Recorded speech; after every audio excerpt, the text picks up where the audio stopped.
À 1h05, voici la dernière partie de la grande table. Caroline Brouet. Et c'est la suite de cette journée spéciale de France Culture sur le 11 janvier. Comment penser le 11 janvier? Comment les savoirs permettent-ils de penser cet événement? Quelle est la circulation des idées, aussi bien en matière de recherche à l'intérieur même des instances de recherche, mais aussi à l'extérieur? Comment faire sortir les idées des instances de recherche et qu'elles débouchent sur des activités et des actions et des décisions politiques? Nous avons souhaité inviter François Héran aujourd'hui. Bonjour. Bonjour. Vous êtes directeur de recherche à l'INED, l'Institut national des études de démographie, que vous avez dirigé de 1999 à 2009.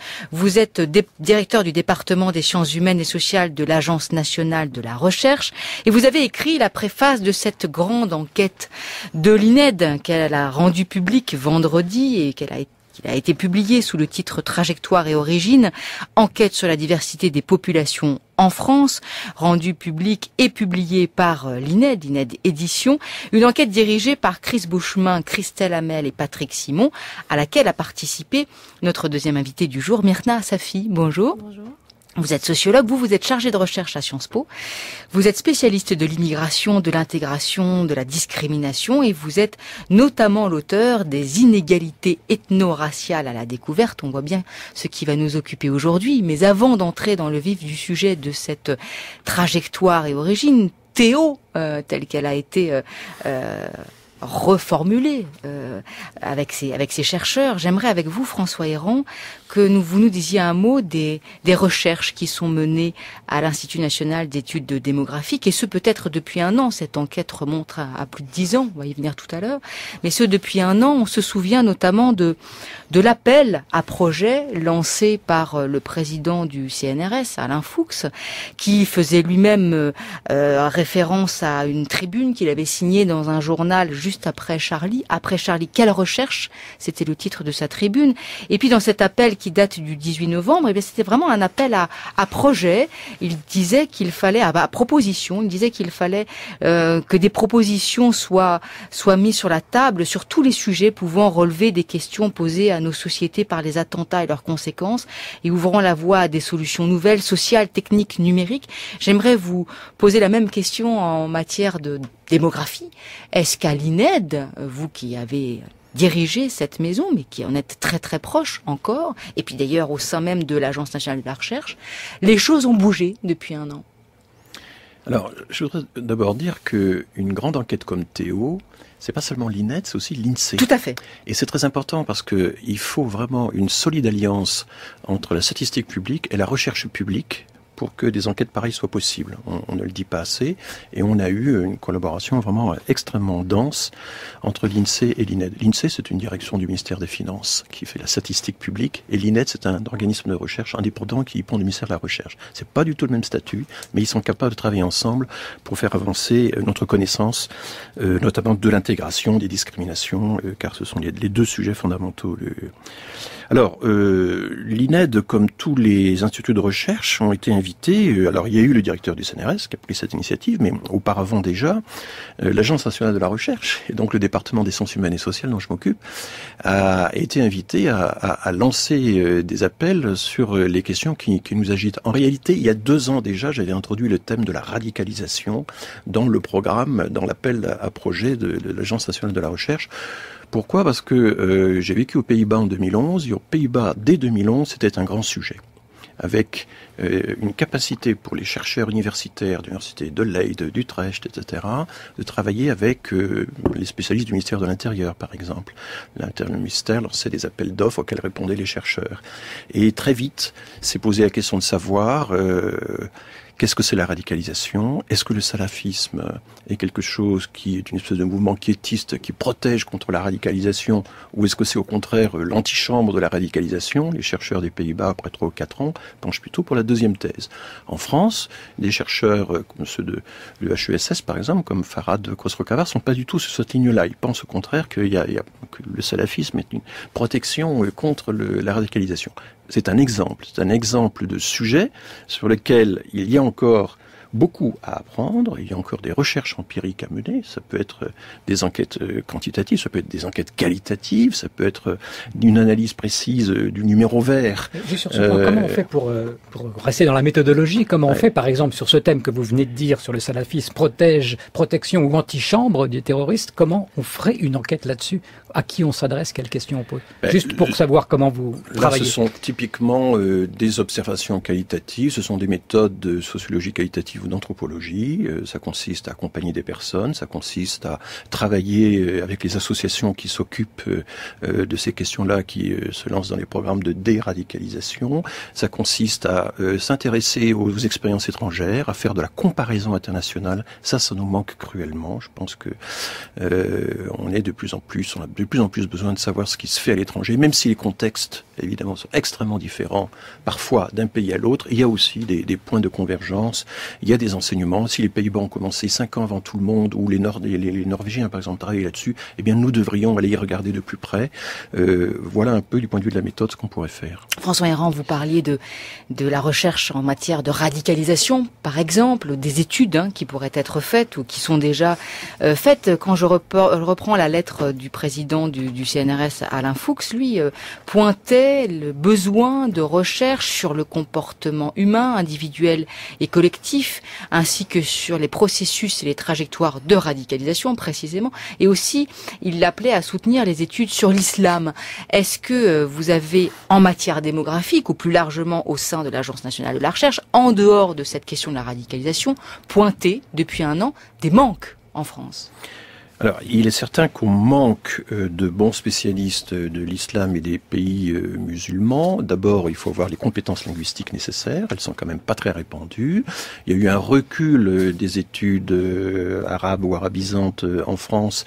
Et ça, le président du CNRS en a bien parlé. Il faut relancer un certain nombre de départements là-dessus. Il y a aussi les études religieuses. Nous essayons à l'ANR, à l'Agence nationale de la recherche, de donner une place de plein droit aux études, aux sciences des religions. Comment ça marche? Quelle distinction peut-on faire entre le fondamentalisme, le radicalisme? Est-ce que toutes ces notions se valent ou pas? Vous avez quelques centres en France, 2, 3, 4, pas tellement plus, qui travaillent sur ces questions-là. Pourquoi le libre examen des textes sacrés est-il si difficile en islam? Quelques intellectuels isolés s'y essaient, mais pourquoi au fond ne sont-ils pas écoutés? Alors qu'on pourrait penser qu'a priori la possibilité du libre examen pourrait fonder de façon plus légitime une pratique ouverte et tolérante de l'islam, qui existe dans la pratique, que l'on voit parfaitement dans l'enquête Théo. Je voudrais dire quelque chose d'important, c'est que dans l'enquête Théo, on pose des questions sur la religion, parce que contrairement à ce que beaucoup s'imaginent, on peut poser des questions sur la religion en clair dans les enquêtes de la statistique publique. Beaucoup s'imaginent qu'il n'y a pas de statistiques religieuses en France. Il y en a. Il y a au moins 3 enquêtes de la statistique publique qui contiennent ce genre de questions.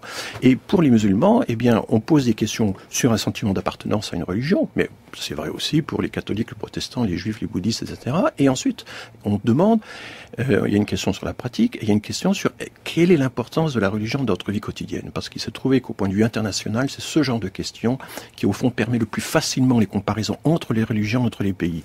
Et vous avez à peu près la moitié. C'est beaucoup par rapport à ce qui se passe chez les catholiques, par exemple, mais vous avez à peu près la moitié des personnes se disant musulmanes qui disent oui, la religion est une chose très importante dans ma vie. C'est à peu près les niveaux qu'on rencontre aux États-Unis pour l'ensemble de la population, alors qu'en Europe, c'est plutôt 10% en général. Donc, il y a un décalage entre l'intensité de la croyance chez les musulmans en France par rapport à une société qui est très laïcisée, très sécularisée, et c'est ça un des problèmes. Mais oui, tout ça, c'est de la sociologie religieuse qui ne s'improvise pas. Il faut connaître les questions à poser, les différencier, les graduer, faire des comparaisons, et c'est ce qui manque cruellement dans un certain nombre d'essais que je vois circuler à droite et à gauche. François Héran, vous disiez tout à l'heure que cette enquête Trajectoire et Origine, Théo, donc, était le fruit d'une collaboration entre l'INED et l'INSEE, mais y ont collaboré des chercheurs de Sciences Po, comme par exemple Myrna Safi ou comme Vincent Tiberi. Donc je voudrais vous poser la même question, Myrna Safi, quant à la recherche à Sciences Po cette fois, comme quant à ces questions que j'ai posées à François Héran. Est-ce que... puis ensuite nous allons entrer dans le fond, le sujet vraiment de l'enquête, mais quant à ces questions que les chercheurs que vous êtes peuvent s'être posées ou pas depuis un an, est-ce que des choses ont changé? Est-ce que des sujets de recherche ont émergé, des thématiques entre vous? Est-ce qu'il y a des débats que vous vous êtes posés que vous ne posiez pas avant? à Sciences Po, pour commencer, parce que c'était un peu la question directement, à Sciences Po, je pense qu'on a des experts très reconnus. Il suffit de regarder, en fait, les tribunes qui ont été publiées récemment dans les médias, ou même les enquêtes proprement dites. On a vraiment des gens qui travaillent là-dessus depuis longtemps, que ça soit en sciences politiques, en relations internationales, en sociologie, comme dans d'autres établissements d'ailleurs.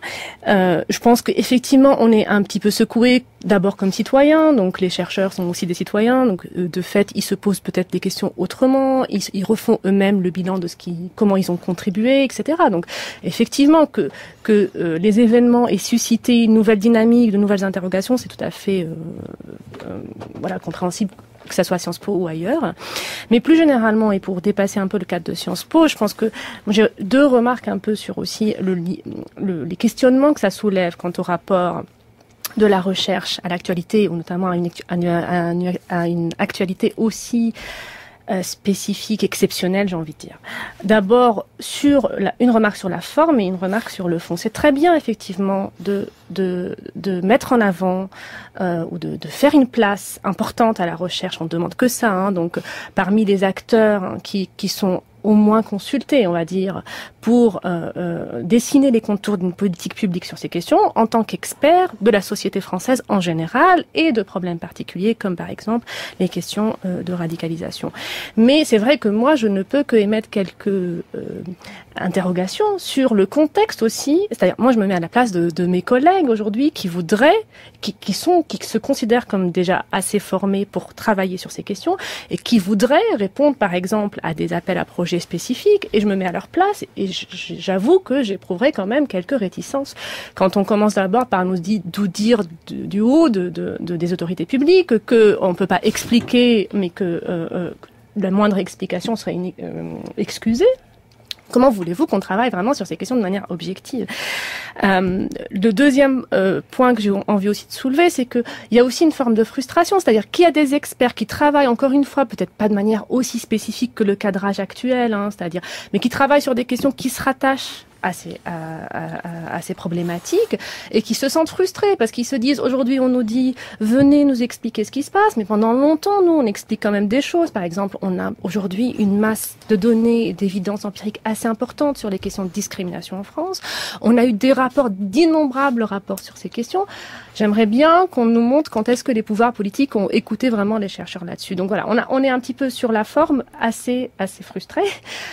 Si je peux juste rajouter un point, sur le fond, c'est vrai qu'après, il y a aussi une question plus importante, je pense, c'est le contour de problème. De quoi parle-t-on? Est-ce qu'il faut des projets de recherche très spécifiques sur la radicalisation? Et de ce point de vue-là, moi, j'ai un petit peu peur, mais ça, c'est mon point de vue personnel, qu'on touche là les limites, on va dire, de l'enquête en sciences sociales. C'est-à-dire qu'en gros, est-ce qu'on veut que les chercheurs nous disent pourquoi ces jeunes, c'est par rapport au texte que vous venez de citer, pourquoi ces jeunes sont passés à l'acte, hein, de manière très individualisée et très, je pense on aura un petit peu du mal à répondre de manière causale, c'est-à-dire quels sont les facteurs qui permettent d'expliquer ça. Tout simplement parce que, pour des raisons méthodologiques, voilà, on peut faire des enquêtes de terrain, mais ça pose des questions aussi de cadrage juridique. Comment on peut accompagner des jeunes qui sont en fait dans ce type de dynamique? Comment un chercheur peut les accompagner? Donc, il y a vraiment des questions méthodologiques très pointues qui indique ou qui suggère que c'est quand même pas si simple que ça de répondre à cette question précise qui est celle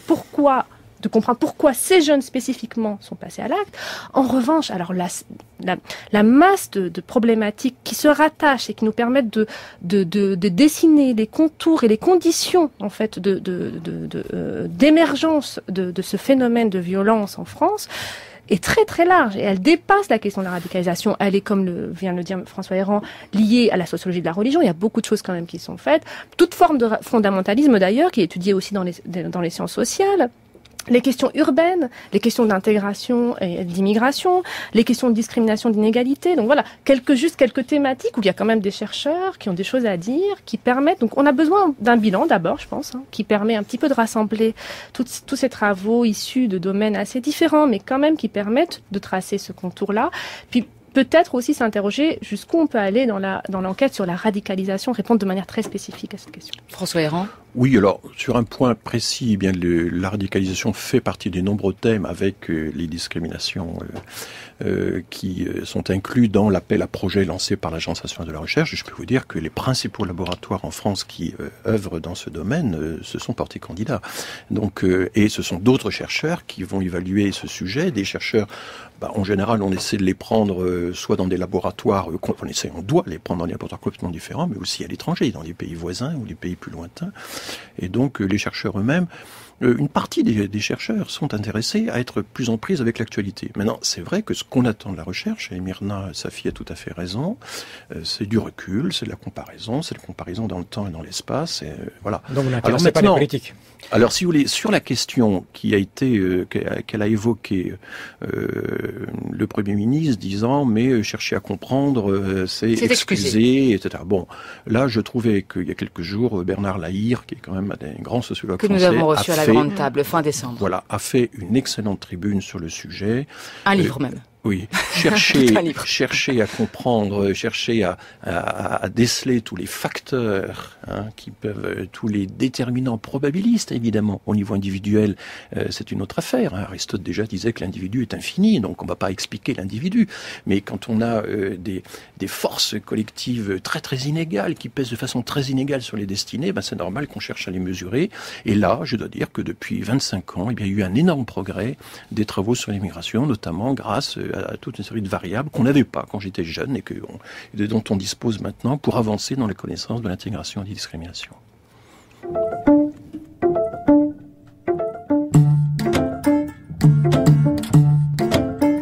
France Culture, la grande table, Caroline Brouet. Avec nos deux invités aujourd'hui, François Héran, qui est directeur de recherche à l'Institut national d'études démographiques, qu'il a dirigé de 1999 à 2009, qui dirige le département des sciences humaines et sociales de l'Agence nationale de la recherche et qui a écrit la préface d'une enquête très importante intitulée Trajectoire et origine, enquête sur la diversité des populations en France, qui vient tout juste de paraître. Enquête à laquelle a participé la sociologue chargée de recherche à Sciences Po, Myrna Safi, qui est avec nous également aujourd'hui. Entrons dans le vif de cette enquête avec vous deux, si vous le voulez bien. Il s'agit donc d'une enquête sur les parcours des migrants et de leurs descendants. Je vais d'abord vous poser la question très simple de la difficulté de travailler sur ce sujet. C'est une enquête, François Héran, qui remonte à 2008-2009, mais dont les résultats sont inédits d'une certaine façon. Pour quelles raisons on a mis tant de temps? Et vous le faites dans votre préface, vous remontez à Michel Tribala en 1992, vous passez par Vincent Tibéri et Sylvain Brouard en 2005, mais cette enquête de ce type-là est une enquête qui est une première. Alors, c'est une première de faire une enquête qui porte systématiquement sur tous les courants migratoires, quelles que soient leurs origines. Michel Tribala avait dû, pour des raisons techniques, se limiter à quelques courants migratoires d'ancienneté diverses. Donc là, tout le champ est couvert. On couvre également les enfants des migrants, non seulement ceux qui ont franchi la frontière, se sont installés en France depuis au moins un an, mais également leurs enfants, qu'ils soient nés en France ou pas. Et c'est très difficile d'atteindre cette population-là, parce que, par exemple, pour vous donner juste, il n'existe aucun registre sur lequel vous auriez un rapport de filiation avec des parents immigrés nés à l'étranger. Et donc, il a fallu aller, avec l'autorisation des juges d'instance, aller dans les tribunaux pour aller récupérer les pays de naissance des parents de milliers et de milliers de personnes afin de constituer l'échantillon. C'est pas normal. Ça prouve on manque quand même des équipements assez fondamentaux pour avoir ça. Dans le recensement, je rappelle, on n'a pas le pays de naissance ou des parents ou l'ancienne nationalité des parents, on a le pays de naissance ou l'ancienne nationalité des personnes elles-mêmes. On ne remonte pas à la génération précédente. Et depuis peu, depuis 2003, 2004, maintenant dans les grandes enquêtes de l'INSEE, mais c'est pas encore des échantillons toujours suffisants, on a maintenant le droit de poser des questions sur le pays de naissance des parents ou sur l'ancienne nationalité des parents, et donc d'identifier les enfants de migrants, et donc d'être capable d'étudier leur sort à diplôme égal, à âge égal, etc., c'est-à-dire d'étudier les discriminations. Voilà, on peut peut-être rentrer dans le vif du sujet. Est-ce que le Monde avait bien résumé le résultat de cette enquête en disant les enfants d'immigrés s'intègrent mais restent victimes du chômage et de la discrimination? Il y a une technique fondamentale qui est appliquée, qui est un peu la même technique que celle du testing. On envoie 2 CV ou 2 personnes totalement jumelles à cette différence près qu'elles ont une caractéristique qui peut être une origine, un patronyme, enfin quelque chose qui renvoie de façon visible ou perceptible à une origine migratoire particulière ou une apparence physique particulière. Bon. Et puis on voit le résultat. Est-ce que les chances d'être admis dans le lieu, d'être embauché, d'être promu, d'avoir accès au logement, etc., sont les mêmes ou pas quand il y a juste cette caractéristique qui change. Alors ce que faisait le testing à une toute petite échelle, on peut le faire maintenant à grande échelle avec les enquêtes statistiques. On mesure toutes choses égales par ailleurs. Est-ce que, à âge égal, à diplôme égal, pour les personnes de même sexe, etc., puis on peut ainsi neutraliser une série de facteurs, est-ce que l'origine fait encore la différence? Et la réponse est oui, l'origine fait encore des différences considérables dans les chances d'accès aux biens de toutes sortes qui sont distribués dans la société, l'éducation, l'emploi, l'embauche, le logement, l'accès à la culture, etc. Juste quelques chiffres peut-être? Si vous voulez, ce sont des disproportions, des distorsions qui sont considérables, 3-4 fois moins. Alors, les différences brutes par exemple, de performance scolaire entre les élèves natifs et les élèves immigrés, si j'ose dire, c'est des écarts considérables. Le taux de chômage, par exemple, est à peu près le double chez les... Maintenant, quand on regarde à diplôme égal, eh bien, il y a encore des différences qui sont tout à fait anormales. Il y a encore souvent 2 fois ou 50% de plus. Enfin, les difficultés à avoir accès aux biens de la société sont nettement plus forts chez les enfants d'immigrés. Et ce que constate l'enquête de façon vraiment systématique, c'est que ça varie entre les groupes d'origine selon finalement la visibilité de la différence. Et là, il y a un test extraordinaire qui a été fait dans cette enquête. C'est la première fois. C'est qu'on a pris aussi des personnes nées dans les territoires d'outre-mer et leurs enfants. On a des gens qui sont français depuis des générations et des générations, qui ont accès à la fonction publique, etc., mais qui néanmoins se disent discriminés et qui, de fait, dans leur trajectoire, ont expérimenté des discriminations. Pourquoi? Manifestement, à cause de leur couleur de peau. Et là, de ce point de vue-là, ils sont à peu près sur le même plan, dans certains domaines, pas dans tous, que les personnes originaires d'Afrique subsaharienne, par exemple. Mirna Safi, vous qui avez travaillé sur la différence entre la perception et l'expérience, est-ce que les conclusions sont les mêmes quand il s'agit de ressentir les choses ou quand il s'agit de les vivre? Alors, en fait, effectivement, je pense un point fort de l'enquête, une contribution très importante, c'est qu'elle permet aussi de décrire un peu les situations, la perception, les situations subjectives, on va dire, des populations, ce qui était déjà le cas dans l'enquête précédente, donc cité MGIS, mais là vraiment il y a un parti pris de dessiner un peu le vécu de ces populations quant aux questions de discrimination, mais aussi avec beaucoup de détails sur, par exemple, pourquoi ils pensent qu'ils sont discriminés ou pourquoi ils pensent qu'ils sont sujets à des traitements inégaux ou injustes. Et on a là donc ces questions-là qui sont posées, encore une fois de manière subjective, dans vraiment différentes sphères de la vie sociale, que ça soit à l'école, le marché du travail, les questions de logement. Et c'est très fort, c'est effectivement un résultat assez fort de l'enquête, c'est que il y a un ressenti de discrimination très fort, notamment pour les secondes générations issues de l'immigration africaine, avec parfois des taux, c'est-à-dire une question générale comme est-ce que vous avez subi une discrimination lors des 5 dernières années, on a à peu près 15% de la population de la population immigrée et descendants d'immigrés qui disent oui, et on atteint des chiffres qui frôlent le 50% quand on est sur des populations issues de l'immigration africaine et aussi d'ailleurs les natifs de DOM. Donc on a en France maintenant, l'enquête confirme cela, mais on a aussi vraiment une masse de données, que ça soit par des études de testing, qui confirment de manière très claire qu'il y a de la discrimination en raison de l'origine, voire même aujourd'hui des études concluantes quant à la discrimination, quant à la religion musulmane, on atteint des chiffres de 6 fois plus donc de CV envoyés pour un candidat qui indique ou qui suggère une origine musulmane. Les testings qui montrent plutôt des discriminations à l'emploi pour les populations immigrées nord-africaines atteignent des chiffres de 2,6 fois ou 3 fois plus. Donc l'enquête Théo confirme cela, mais l'enquête Théo rajoute aussi un volant, on va dire, ou un volet subjectif, en montrant que aussi ces personnes-là, en fait, sont tout à fait conscientes du fait, et c'est un des résultats de notre petit chapitre, c'est qu'en fait, ça montre une forme de concordance, de logique, de cohérence entre un vécu de discrimination subjectif et aussi une mesure par les chercheurs de discrimination objective. Et il y a aussi une intégration, malgré tout, de la société française, montrez-vous, avec cette enquête, François Héran, qui est une intégration qualifiée par les directeurs de cette enquête d'asymétrique, c'est-à-dire une intégration qui serait réelle en matière socio-économique, mais une insertion sociale qui ne serait pas encore acquise, qui est en cours d'acquisition, comme on dit à l'école. Alors, l'asymétrie, elle est surtout spectaculaire quand on pose de la question de savoir si vous vous sentez français. Et un nombre de gens importants, et cela varie encore toujours selon le même gradient, selon l'origine et la visibilité de l'origine, un grand nombre de personnes disent « moi je me sens parfaitement français, mais les autres non ».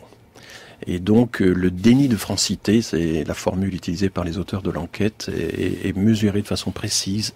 Et là, évidemment, c'est quelque chose qui nous interroge tous. Alors, il faut voir qu'évidemment, une bonne enquête sur l'intégration, c'est pas la comparaison comme ça brute de l'ensemble des personnes qui sont d'origine française et l'ensemble des personnes d'origine immigrée. Ça se mesure au cours du temps. Hein.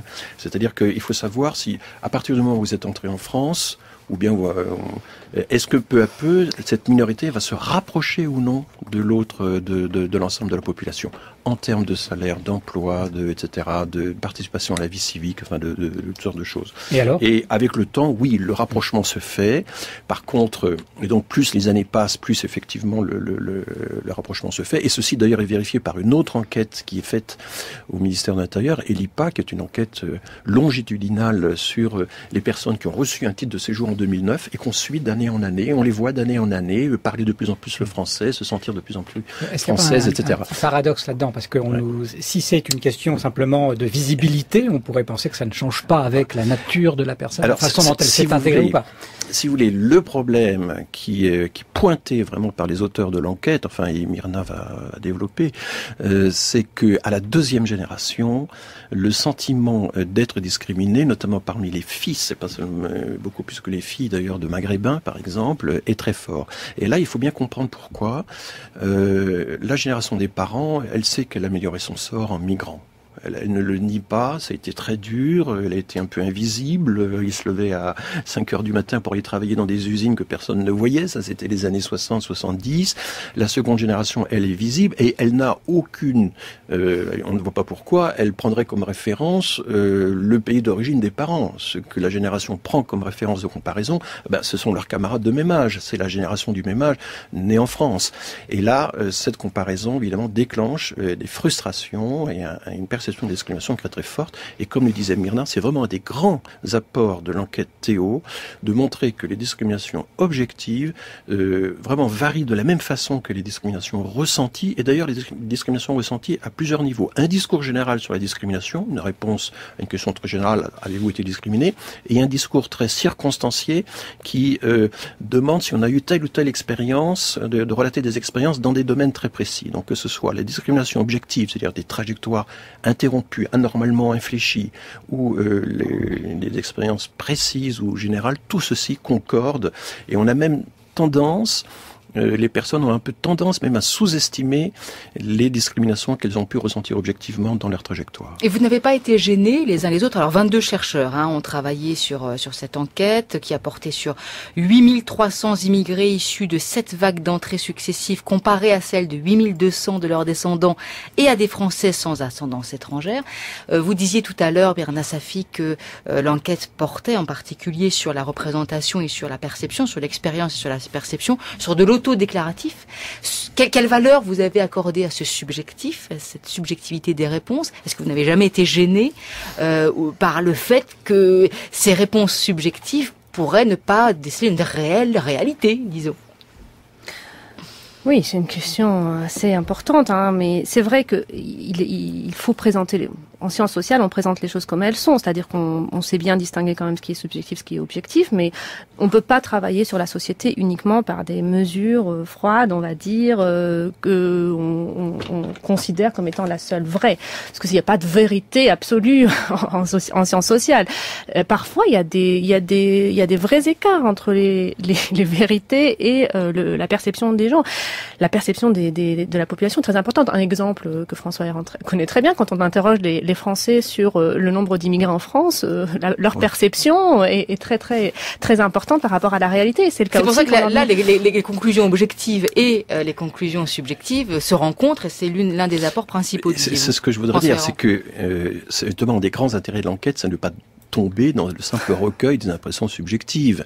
Quand on voit que l'expérience vécue de la discrimination varie exactement de la même façon que l'expérience réelle de la discrimination, qui se mesure objectivement par le fait que à âge égal, à diplôme égal, à ancienneté de séjour égal, etc., vous n'avez pas les mêmes chances. Ça, c'est pas du discours, c'est toute la chronologie, c'est toute la biographie des gens qui est relatée par l'enquête et qui le démontre. Quand vous voyez cette coïncidence-là, et alors, en fait, ça rejoint quelque chose de beaucoup plus général. La science sociale, maintenant, ça fait déjà 30 ans qu'elle a pris ce tournant, mais elle fait davantage confiance qu'à l'époque du jeune Bourdieu, par exemple, qui se méfiait du discours des agents. Elle fait davantage confiance dans la capacité qu'ont les acteurs à rendre compte de leur expérience. Dire combien il y a d'immigrés en France, ça c'est une question très générale et qui suppose un instrument de mesure que les gens n'ont pas. Mais dire est-ce que vous avez vécu, vous, des exemples où vous avez subi des traitements inégaux? Ça, c'est une expérience qu'ils sont totalement capables de restituer. Et la science sociale moderne, enfin, c'est pas une nouveauté, elle est capable de faire confiance aussi dans la capacité qu'ont les gens de dire ce qu'ils ont vécu. Et après, on vérifie, on compare avec des trajectoires réelles et les deux concordent très largement. Bon, cette enquête est très riche, trajectoire et origine, c'est 600 pages, 10 ans de travail. On peut conseiller à nos auditeurs de se reporter au livre qui a été édité par l'INED. Mais comme on commençait cette deuxième partie, François Héran, sur la question de la circulation des idées et surtout sur ce qui avait changé peut-être depuis un an, je voudrais quand même terminer par la réflexion menée par le travail d'un autre démographe de l'INED, un chercheur de l'INED qui a été Emmanuel Todd, qui a jeté un pavé dans la mare il y a un an avec son livre sur les manifestations du 11 janvier, nous sommes le 11 janvier, en vous demandant comment les méthodes des démographes, précisément, puisqu'on est sur des questions de méthodologie, peuvent apporter un autre regard aujourd'hui, en reprenant comme exemple cette enquête, pour savoir sur quoi ça peut déboucher. Est-ce que les choses sont suffisamment avancées aujourd'hui en matière de méthodologie, de réflexion, et est-ce que ce livre d'Emmanuel Todd a pu, je ne sais pas, susciter un énorme débat, par exemple, au sein de l'INED, comme il y en a toujours eu des débats au sein de la recherche. La recherche est pluraliste, les chercheurs sont en concurrence les uns avec les autres. Alors le cas d'Emmanuel Todd est un peu spécial, je ne dirais pas qu'il est démographe, c'est un historien des structures familiales, un anthropologue des structures familiales qui a fait des livres tout à fait consistants sur ces questions-là.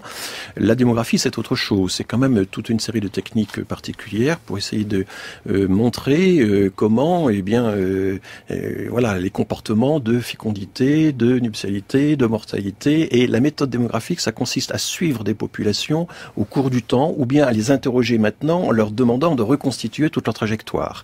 La dimension temporelle, individuelle, biographique est fondamentale en démographie, et c'est ça la méthode. Donc le livre auquel vous faites allusion, c'est quelque chose, c'est un essai sur, vous parlez de qui est Charles, c'est un essai qui ne mobilise pas du tout la méthode démographique. Merci beaucoup à tous les deux, Myrna Safi et François Héran. Nous allons terminer en musique comme chaque jour cette émission de la Grande Table, mais nous allons terminer évidemment en rendant hommage à David Bowie avec une des chansons phares de David Bowie, Rock and Roll Suicide.